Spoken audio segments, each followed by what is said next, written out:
Indiscrétion chez le psy d'Isabelle Petit. Abandonnée par son conjoint de longue date, Gabrielle choisit de se reprendre en main et d'enchaîner les rendez-vous avec un candidat plus avenant, son psychologue.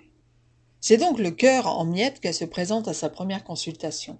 Arrivée en avance, elle se surprend à écouter clandestinement une conversation, celle d'un autre patient.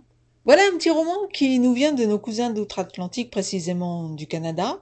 Isabelle Petit, l'auteur, nous conte au travers de son héroïne Gabrielle, mère de famille en pleine séparation, ses consultations chez le psy, mais aussi les conversations des autres patients qu'elle écoute pour passer le temps dans la salle d'attente.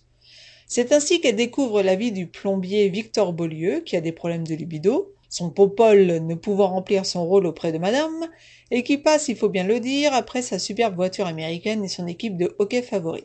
Décidé à tout faire pour reconquérir sa dulcinée et comprendre enfin la jante féminine, Victor va tout mettre en œuvre jusqu'à s'épiler le torse comme le copain gay de sa femme. Oui, mais voilà, dans ces cas-là, rien ne se passe jamais comme il l'imagine, comme tout est prévu, et il faut dire que Victor a quand même le chic pour faire tout de travers, à la manière un peu d'un Gaston Lagaffe. Il finit d'ailleurs par aggraver son cas, tant auprès de sa femme que du psy, qui a besoin d'un verre de whisky pour se remonter le moral après chaque séance. Quant à Gabrielle l'héroïne, elle vient à elle consulter, parce que tout le monde consulte, ce sont ses amis qui lui ont dit qu'il fallait consulter. Alors elle consulte parce qu'elle se sent inadaptée à sa nouvelle vie. La voilà jeune quinca, en pleine séparation, affublée d'une fille de 15 ans en pleine rébellion qui lui reproche la séparation. Perdue, c'est en écoutant les séances des autres patients chez le psy qu'elle espère trouver donc sa solution. Et c'est ce qu'elle va faire en écoutant les propos de ce Victor Beaulieu qui vont lui permettre de comprendre comment fonctionnent les hommes, et plus particulièrement son mari. Au travers de ces deux personnages, donc Victor et Gabrielle, Isabelle Petit montre que les hommes et les femmes ont plus en commun qu'ils ne le pensent. Et elle nous présente cela dans son indiscrétion chez le psy avec une sacrée dose de bonne humeur et de rire.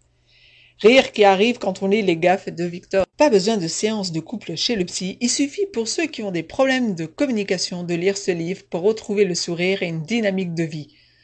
Donc c'est un livre à découvrir. Vraiment, si vous voulez vous prendre une bonne tranche de rigolade, voilà, en lisant un livre sans prétention, très sympathique. Moi, en tout cas, j'ai bien aimé. J'ai passé un très très bon moment à lire ce texte. À très bientôt alors pour une nouvelle critique sur auditourdunlivre.com.